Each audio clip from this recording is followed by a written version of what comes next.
Yeah, I agree. Tonight was one of those nights for both of these guys. Tonight was a night to win.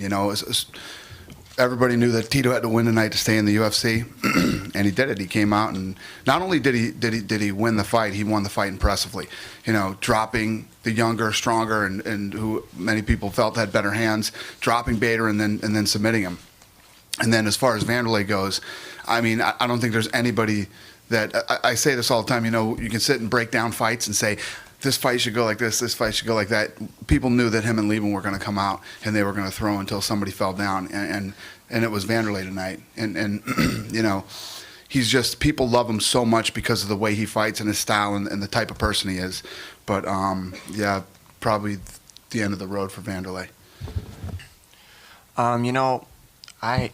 By the end of the fight, man, you really don't know what happened. I can't remember really much of anything in that fight. Kind of like what he said, it's like you go in there and it's like a whirlwind. It feels like I was in a tornado, and I was running into stuff in it, dressers and whatnot. I don't know, but yeah, I mean, my shoulders hurt, my face hurts a little bit. I have no idea, man. I was just going out there to scrap, and all I knew was, if I got hit, I was just going to keep punching, and there's no way to stop me. I mean, that's the only way you can think in there, and hopefully things work out. Either you knock them out, you put them to sleep, or you keep going. That's all I knew. Well, probably about 3.5 months ago, it was really hard for me to get into my gym and train, let alone just train. When negativity brings you down, you got to find something to uplift you and make you stronger to get past those downfalls in life. I went in it for 5 years. A lot of personal stuff I've gone through at home. I have a great trainer, Jason Perillo, Mike Giovanni, Ricardo Abreu have supported me. There was 4 guys I trained with, and 3 of those guys I just said the names that pushed me during camp, and each week got better and better and better and better. All the people who follow me on Twitter that say, Tito, you can do this, you can do this. I was doing it to prevail. I wasn't doing it to prove anybody wrong. I was there to do it and prove everybody right, and that's what I did tonight. Well, you got to understand, I'm healthy now. There's no more excuses. I've really put my time to this camp. I've gone through 2 major surgeries that have been my downfall through the last 6 years, and I've been trying to do as much work as I possibly can to get the win. And I came up short 4 times, 5 times in a row. Split decisions, draws. Decision. But I've stayed competitive against the top guys in the world, and I think Ryan kind of didn't respect me. For one camp, I've let my hands go. I got to thank Dana for giving me the opportunity to fight someone like Ryan, Joe Silva, same thing, and Lorenzo for giving me this opportunity as a fighter to get in there and compete. I have the hunger to be at the top again. I did what Johnny Bones couldn't do, and that was finish Ryan Bader in the first round, and I did that. I'm healthy. I feel good. My mind's in a good place right now. Family's good. Everything's good around me. Now I just needed to uplift myself and continue doing what I'm doing. I had an out-of-body experience. I just kind of was watching myself do it. Everything was in slow-mo. It was kind of like in the Matrix. It was weird. It was really weird. For the first time, everything was super, super slow. He was punching. It was like block, block. I was like, oh, that was it? It was weird. He kicked and was like, oh, that was it? And Jason Perillo, my boxing coach, we've been working so much, and he's a small, he's like 140, but he's super fast. And I was getting used to his speed, so when I got in front of Bader, it was just like a big, slow guy in front of me, and it changed everything. Like I say, everything got slowed down, and I hit him with a shot, and I watched his knees buckle, and I was like, ooh, I got him hurt.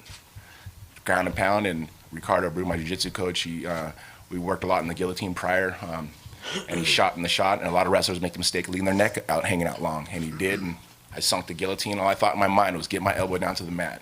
Put my elbow to the mat, and I just squeezed, and I felt him pull his head out, and instead of pulling out away from it, I just crunched into it, and he tapped, and I didn't want to let go because I wasn't sure what was going on, because like I say, I had a out-of-body experience. I didn't know how to react. I was like, I'm not letting go until the referee rips me off, and it went. I mean, I don't mean to hold on to the submission more than it was supposed to, but I wasn't letting go. I wanted to win. I mean, I'm like an animal out there. Did I look like an animal? I think I did.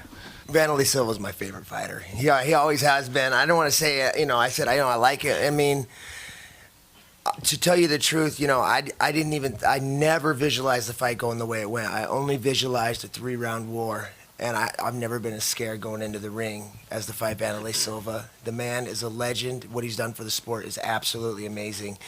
Right now, I just got to evaluate what happened. I'm still kind of like blown away, So,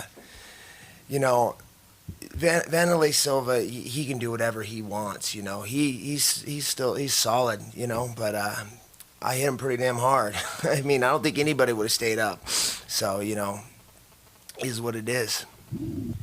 Yeah, when he had that amazing walkout, it went black, and most of the time, most people are cheering for me. That fired me up at first. I was like, "What's up, man?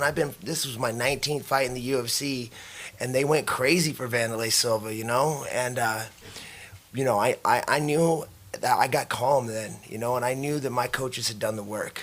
I'm just like I'm the car, and they're the pit crew. They put all the work and the time into me, and I couldn't let them down this time. So when the fight started, he swung wide, and I knew I could come up the middle. We've been working a lot of uppercuts. We knew he comes a little bit wide, so bring him right up the middle, and that's what we did. I felt him wobble a little bit. I thought he was going to go down, but he started to recover, so I just continued to hit, and then continued to hit some more, and then I hit him some more, and that was it.